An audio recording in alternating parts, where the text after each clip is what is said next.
Asiatic સિંહોના અંતિમ નિવાસ સ્થાન એવા ગીરના સિંહોના સંરક્ષણ માટે વન વિભાગ દ્વારા હાથ ધરાયેલી કામગીરીને વધુ એક સફળતા મળી છે. ગીર પશ્ચિમ વન વિભાગની બાબરિયા રેન્જમાંથી રેસ્ક્યુ કરાયેલા 10 સિંહોમાંથી 7 સિંહોની સારવાર અને નિરીક્ષણ પ્રક્રિયા પૂર્ણ થતાં તેમને ફરીથી કુદરતી વસવાટ સ્થાનમાં મુક્ત કરવામાં આવ્યા છે. વન વિભાગ દ્વારા સિંહોને જરૂરી સારવાર અને આરોગ્ય નિરીક્ષણ માટે આઇસોલેશન તથા ઓબ્ઝર્વેશન હેઠળ રાખવામાં આવ્યા હતા.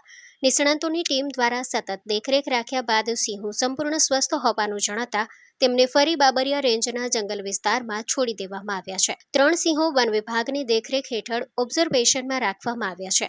તેમની તબિયત અને વર્તન અંગે સંતોષકારક પરિણામ મળ્યા બાદ તેમને પણ મુક્ત કરવામાં આવશે.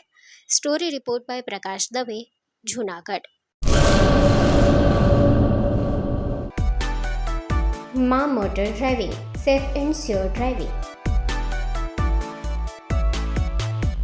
ડ્રાઇવિંગ એ શોખ સાથે આપની મોટી જવાબદારી પણ છે.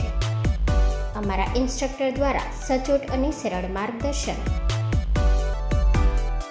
આપની રોજની તાલીમની માહિતી મેળવીને શું અધુરાશ છે એના ઉપર પૂરું ફોકસ કરાય છે.